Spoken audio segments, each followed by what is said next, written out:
दो तीन आज की बड़ी खबरें हैं जिसमें सर फहरिस्त तो कोर्ट मार्डर्स कॉन्फ्रेंस थी जिसके अंदर दो तीन इश्यूज सामने आए। फ़लस्तीन के मसले के ऊपर भी गौर हुआ और वो पाकिस्तान की जो ऑफिशियल पोजीशन है उसको दोहराया गया और फ़लस्तीन की हर तरीके से मदद का भी अज़म का अदा किया गया। इसके अलावा जो इलीगल इकनॉमिक एक्टिविटीज़ हैं, गैर कानूनी मुआशी सरगर्मियाँ हैं, ख़ास तौर पर जो रुपये की स्मगलिंग है, डॉलर के ऊपर दबाव था, उस हवाले से भी पॉलिसीज़ को दोबारा रिव्यू किया गया और मुकम्मल इस चीज़ की सपोर्ट की गई कि ये कंटिन्यू की जाएगी सिविल गवर्नमेंट की सपोर्ट। और लास्टली जो गैर कानूनी तारकीन वतन है उनकी वापसी, उसके ऊपर भी कोर कमांडर्स कॉन्फ्रेंस का एलामिया जो है ये जाहिर करता है कि जो डेडलाइन दी गई है 1 नवंबर की उसको फॉलो किया जाएगा और बाइज़्ज़त वापसी के लिए हर मुमकिन इकदाम किए जाएंगे। लेकिन एक बहुत ही अहम खबर जो है जिसको मैं प्रोग्राम के शुरू में हाईलाइट करना चाहूँगा वो सुप्रीम कोर्ट की कुछ ऑब्जर्वेशन है। एक फ़ैसले में एक जर्नलिस्ट के ख़िलाफ़ केस था और केस की जब तफसीलात सामने आई तो वहाँ सुप्रीम कोर्ट ने जो कुछ कहा है वो आजकल पाकिस्तान में इस तरह के वाक़यात इतने ज़्यादा हो रहे हैं जिससे लगता यह है कि ये जर्नलिस्ट, बाज़ सियासतदान वो सारे रियासत दुश्मन हो गए। नॉन स्टेट एक्टर्स नहीं होते, वो वाला ट्रीटमेंट किया जाता है। 100 FIR दर्ज हो जाती हैं। अरशद शरीफ का वाक़या अगर जहन में रखें तो अरशद शरीफ के ऊपर भी उसकी शहादत से पहले इसी तरह की FIRs का अंदराज हुआ था जिसके बायस उसको खौफ का एहसास, वो भी दबाव था, उसको पाकिस्तान छोड़ के जाना पड़ा और फिर वो नाखुशगवार वाक़या पेश आया। सुप्रीम कोर्ट ने कहा क्या है, आइन हर शहरी को सियासी, माशरती और आज़ादी राय की आज़ादी देता है। रियासत को अपनी ताकत और इख्तियार का इस्तेमाल आइन के मुताबिक करना चाहिए। प्रिंट और इलेक्ट्रॉनिक मीडिया तक मालूमात पहुँचाने का ज़रिया है। दफ़ा 196 के तहत सियासी मुकासद की FIR दर्ज की जा रही हैं। ज़्यादातर सियासतदानों, कारकुनों, मीडिया पर्सनस के ख़िलाफ़ ये मुकदमा दर्ज हो रहे हैं। यकीन करना मुश्किल है कि अवामी नुमाइंदे, सहाफ़ी, सियासी वर्कर्स रियासत मुखालिफ सरगर्मियों में मुलविस हैं। अपने शहरियों के ख़िलाफ़ बदनीति पर मबनी गैर संजीदा कानूनी चाराजोई रियासत के हक़ में नहीं।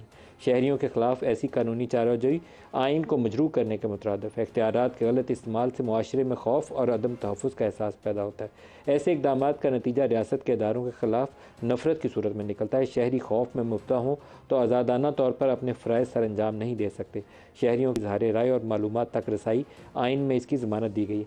ये वो चीज़ें हैं जो ये सुप्रीम कोर्ट के इस ऑर्डर के अंदर कही गई हैं और ये सारी दुरुस्त बातें हैं। जो मीडिया के ऊपर FIRs का दबाव होता है वो कोई इमरान रियाज से पूछ सकता है या वो दुनिया में नहीं है अरशद शरीफ उससे पूछ सकता है कि उसको किस तरह की ज़हनी अजियत और कर्ब से गुजरना पड़ता है। और एक इंडिविजुअल जर्नलिस्ट जो है वो 15-15, 20-20 FIRों का पीछा भी नहीं कर सकता। एक अलमिया ये है कि अगर तो कोई एक FIR हो ना तो एक वकील को करना भी उसके लिए मुश्किल होता है, लेकिन जहाँ 15-20 FIR होंगी तो जर्नलिस्ट तो सिरे से उस फहरिस्त से खारिज हो जाता है जो दिफा के काबिल हो। वो दिफा नहीं कर सकता अपना, उससे बेहतर है कि उसको पकड़ के किसी जेल में डाल दें तो उसकी ज़िंदगी शायद बेहतर हो जाएगी, बजाय ये कि 15 जगहों पर फिरता पड़े अपनी ज़मानतों के लिए। तो ये एक रियलिटी है जिसके ऊपर पूरी पाकिस्तानी रियासत को गौर करना चाहिए, इस्टेब्लिशमेंट को भी और सिविलियन गवर्नमेंट को भी। आमतौर पर हम इस्टेब्लिशमेंट कहते हैं कि ये काम सारे वो करते हैं, लेकिन सिविलियन गवर्नमेंट उसकी बराबर की हिस्सेदार होती है तो ये काम होते हैं, वैसे हो नहीं सकते। नून लीग के दौर में भी यही हुआ, PTI के दौर में 10 दर्जे ऊपर चला गया। तो दोनों ज़िम्मेदार बराबर के हैं। अगर आप इस काबिल नहीं है कि रियासत के शहरियों के जो बुनियादी हकूक़ हैं उनका तहफ़्फ़ुज़ कर सकें तो फिर आपको इक़्तिदार में रहने का हक़ ही नहीं है। प्राइवेट मीटिंग में जाके इशारा करके कहें ये इन्होंने किया था, तो मेरे ख़्याल में शर्मिंदगी आप लोगों को होनी चाहिए जो इक़्तिदार की मसनद के ऊपर बैठ के तो प्राइवेट मीटिंग में भी इशारा करें कि इन्होंने किया था। इतनी तो आप में ताकत होनी चाहिए कि जो फंडामेंटल राइट्स हैं उनका दिफा कर सकें। और फिर जब अपने पे बारी आती है, कोई पकड़ के किसी के अपनी गर्दन फंदे में आती है, जेल में डाला जाता है, उस वक्त कहते हैं कि आइन की खिलाफ वर्जी, शहरी हकूक़ की खिलाफ वर्जी, सियासत का खात्मा हो गया, गैर जमहूरी इक़दाम है। जब इक़्तिदार के ऊपर बैठे होते हैं तब तक नहीं बोलते। यही वो कमज़ोरी है जो पाकिस्तान को अंदर से खोखला कर रही है और कमज़ोर कर रही है। हमें इससे बाहर निकलना पड़ेगा, लोगों को तहफ़्फ़ुज़ देना पड़ेगा, उनको ये यकीन दिलाना पड़ेगा कि उनको अपनी बात कहने का हक़ हासिल है। अपनी बात कहने से या अपनी ओपिनियन देने से वो बिल्कुल मेरे से 100% मुखालिफ ओपिनियन उसकी हो सकती है, लेकिन इसका मुराद ये नहीं होती कि वो रियासत दुश्मन है या मुल्क दुश्मन है। इंडिपेंडेंट ओपिनियन रखने का हक़ हर शहरी को हासिल है और उसको ये एक्सरसाइज करने देना चाहिए ताकि उसका ट्रस्ट, उसका फेथ, उसकी मोहब्बत इस मुल्क के साथ कायम रहे। किसी को मुल्क की मोहब्बत जागती है तो वो सवाल उठाता है या आवाज़ उठाता है, वैसे उसको क्या ज़रूरत पड़ी है जो कुछ मर्ज़ी पाकिस्तान के साथ होता रहे वो क्यों सवाल उठाएगा। ये एक थोड़ा सा इब्तदाइया है प्रोग्राम में, जो शुरा है उनके साथ इस पर भी बात करें। इसके अलावा नवाज़ शरीफ की वापसी, जिसके लिए कभी इम्कान यह है कि कल तक सुप्रीम हाई कोर्ट के सामने एक अपील जाएगी और प्रोटेक्टिव बेल की इस्तदा की जाएगी PMLN की जानिब से, उस पर भी बात करेंगे। जो शुरा है आज हमारे साथ इस्लामाबाद स्टूडियोज़ में डॉक्टर मुसद्दिक मलिक हैं, PMLN से, पलविशा खान है पाकिस्तान पीपल्स पार्टी से, इसके अलावा अहमद बिलाल महबूब साहब एग्जीक्यूटिव डायरेक्टर हैं पिलडेट से हमारे साथ, सबको प्रोग्राम में खुशामदीद कहता हूँ। डॉक्टर मुसद्दिक मलिक साहब, ये जो सुप्रीम कोर्ट ने ऑब्जर्वेशंस दी हैं, इसके ऊपर कुछ आपकी राय? बुनियादी इंसानी हकूक़ का मामला है और हम सारे इसमें कसूरवार हैं। जब नाकाम होते हैं ना, कोई इमरान रियाज बनता है या कोई अरशद शरीफ बनता है, अरशद शरीफ का अभी तक इंसाफ नहीं मिला। मैं तो उसकी माँ का सोचता हूँ तो मुझे खौफ आता है। तो वो पाकिस्तान के अदारे भी और हम सब जर्नलिस्ट भी और आप सब लीडर्स भी इस कौम के उस माँ को क्या जवाब देंगे कि उसका बेटा इस तरीके से इस दुनिया से गया और अभी तक उसको इंसाफ नहीं मिल सका? ये बात 100% ठीक है जी, इस पर मैं क्या इजाफत कर सकता हूँ। आइन के अंदर प्रोटेक्शन दी हुई है, आइन के अंदर आपके पास हक है कि आप अपनी आवाज़ बुलंद करें। आइन ये भी वजाहत से कहता है कि आप गैर कानूनी तौर पे बंदूक नहीं उठाएं, आप कोई कैन उठा के लोगों के घर नहीं जला दें या इमारतें नहीं जला दें जिनमें लोग खाकिस्तर हो जाएं। 2 लोग ये जो 15-15 20-20 FIR दर्ज की जाती हैं। नहीं, मैं इसी वजह से आपको कह रहा हूँ कि एक मुआशरे के अंदर मैंने वो मुआजना इस वजह से किया है कि हर तरफ मतानत की और वज़ादारी की ज़रूरत है, हर तरफ। यानी जिसका अभी आप देखते हैं, अभी ये हमारे यहाँ ये कौन सा फैज़ाबाद है, आपकी और हमारे सामने कुछ 10-15 मरतबा फैज़ाबाद के ऊपर कुछ लोग आए और बस फैज़ाबाद को तो पॉलिटिकल इंजीनियरिंग के लिए इस्तेमाल किया गया। हमने बहुत सारी ऐसी गलत वायात को खुद जन्म दिया है। उसके पीछे बाज़ मरतबा कुछ कुव्वतें जो सियासी हैं वो कार फरमा हो जाती हैं, बाज़ दफ़ा मजहबी ताकतें कार फरमा हो जाती हैं, कभी वो खुद जाते हैं, कब्रें खुद जाती हैं प्राइम मिनिस्टर हाउस के सामने, सुप्रीम कोर्ट के सामने, कभी पूरा मुल्क पैरालाइज हो जाता है, कभी पता चलता है भग से 10-15 लोग मर गए हैं, कभी हम प्राइवेटाइजेशन करने के लिए निकलते हैं तो कराची एयरपोर्ट पे 2 लाशें पड़ी मिलती हैं। यानी कोई सलीके की चीज़ हो नहीं रही है। मगर जो आपने बातें की हैं कि क्या इस मुल्क के अंदर फंडामेंटल राइट्स होने चाहिए, फ्रीडम ऑफ स्पीच होना चाहिए, और तरीक़ाकार से अगर किसी ने कोई जुर्म किया तो उस जुर्म को मद्देनज़र रखते हुए उस जुर्म की मुताबिकत से कोई दफ़ा लगा के एक केस किया जाए ताकि वो अपनी ज़मानत करवाए, अपना नुक्ता नज़र पेश करे। ये नहीं होता और किसी भी हुकूमत में नहीं होता, हमारे दौर में भी होता रहा। हमारे अपने लड़के पकड़े गए, मुझे याद है आपने एक प्रोग्राम किया था जिसमें हमारी आपके अपने सोशल मीडिया के लड़के उठा लिए थे, चौधरी निसार वज़ीर दाखिला थे, आप ही की हुकूमत थी। जी मुझे याद है, आपने प्रोग्राम करके बड़ा मतलब कमाल ही, पाकिस्तान में कमाल ही। जी बिल्कुल, ये बात ठीक है आपकी। मगर अगर मुल्क को आगे बढ़ना है, देखिए बात यह कि क्या किस मुल्क को क्या कभी हील होना है, क्या हमने किसी सलीके से आगे कभी बढ़ना है, तो उसके लिए तमाम लोगों को, हम समेत सियासी लोगों को, हमारे जो मुबस्सिरीन हैं उनको, जो बाज़ मरतबा कुछ लोग इर्रिस्पॉन्सिबल फेक न्यूज़ का इजरा कर देते हैं, उन लोगों को हम सबको बैठ के सोचना होगा कि बाकी दुनिया तो एक सलीके से चल रही है, तो हमें क्या अजाब है। हम क्यों ऐसे मुख्तलिफ हैं? पलशा जो जर्नलिस्ट, क्योंकि हम सब अहमद साहब से भी पूछते हैं, अहमद साहब ये बुनियादी इंसानी हकूक़ की जो खिलाफ वर्जी हैं ख़ास तौर पर मीडिया पर्सनस के अगेंस्ट और सियासतदानों के ख़िलाफ़, अभी PTI के लोगों के ख़िलाफ़ जो कुछ होता है, 15-20 दिन के लिए गायब हो जाते हैं, फिर वो आके प्रेस कॉन्फ्रेंस करते हैं, उनकी हालत काबिल रहम है, बहुत सारों की काबिल रहम है।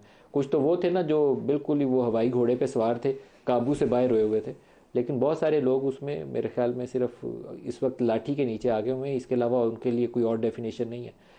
क्या उनके फंडामेंटल राइट्स हैं या नहीं, मीडिया पर्सनस के भी और उन लोगों के भी जो गायब हो जाते हैं अचानक और फिर आते हैं और प्रेस कॉन्फ्रेंस करते हैं? बहुत शुक्रिया नदीम साहब। राइट्स तो सबके हैं, हमारे आइन में लिखे हुए हैं और उसका एहतराम भी होना चाहिए, लेकिन ये अनफॉर्चुनेट है कि ये एक तवील अरसे से ये काम हो रहा है और बल्कि इंडिविजुअल सतह के अलावा पार्टी की सतह पे और कौमी सतह के ऊपर भी ये काम हो रहा है कि हम एक पूरे निज़ाम को चलने नहीं देते जिस तरह से आइन में अंदर लिखा हुआ है। तो सबसे बड़ा जो फंडामेंटल राइट्स की खिलाफ वर्जी है वहीं से शुरू हो जाती है। जो हुकूमतें हमें बज़ाहिर हुकूमत में नज़र आती हैं, उन हुकूमतों के पास हमें तनकीद भी करनी चाहिए, लेकिन उनके पास इख्तियार के बगैर वो हुकूमतें होती हैं। अक्सर बेशतर इख्तियार होता भी है तो बड़ा महदूद सा होता है। तो पूरे निज़ाम के अंदर मेरे ख्याल में गौर करने की ज़रूरत है। जो हुकूमत में आ जाता है वो सिर्फ इसी को काफ़ी समझता है कि हम हुकूमत में बैठे हुए हैं, और उस सिलसिले में फिर वो बुनियादी हकूक़ की परवाह करना ये उसके लिए प्रायोरिटी नहीं होता।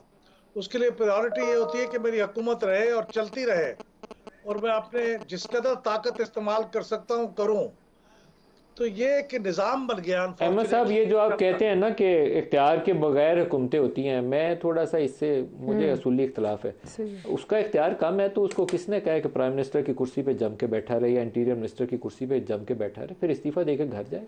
मतलब बाइज़्ज़त तरीके से अगर आप अपनी उस मनसब के ऊपर नहीं रहना पसंद करते जिस पे लिए लोगों ने आपको मुंतखब करके भेजा है, तो फिर आपको कुछ असूली तौर पर उससे सुबकदोश हो जाना चाहिए कि मुझे जाने दें, मैं इस काबिल नहीं हूँ कि अपने अवाम का, पाकिस्तान के लोगों का, उनके बुनियादी हकूक़ का तहफ़्फ़ुज़ कर सकूँ।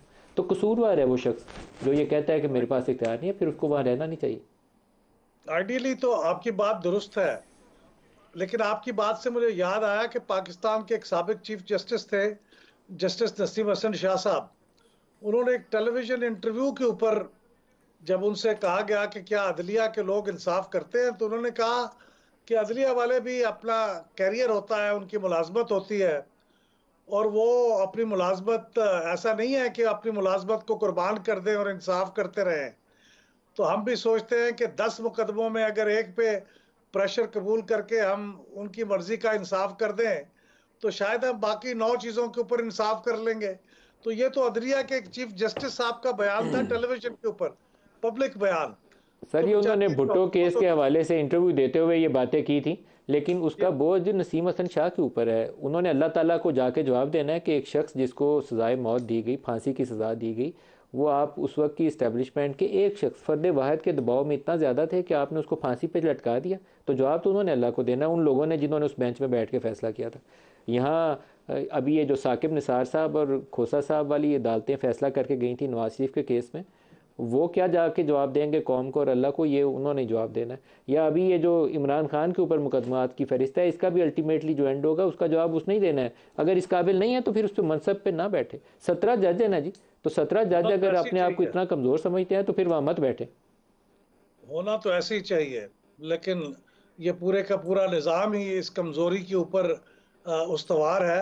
अनफॉर्चुनेट है कि हमारी अदलिया, इंतज़ामिया, मुकन्ना, ये सारे शोबे जो है, और इंतज़ामिया में ज़ाहिर है वो इस्टेब्लिशमेंट जिसे हम कहते हैं वो भी शामिल है, ये सारे कंप्रोमाइज़ करते हैं असूलों के ऊपर, और इसी की वजह से हम इस हाल को पहुंचे हुए हैं।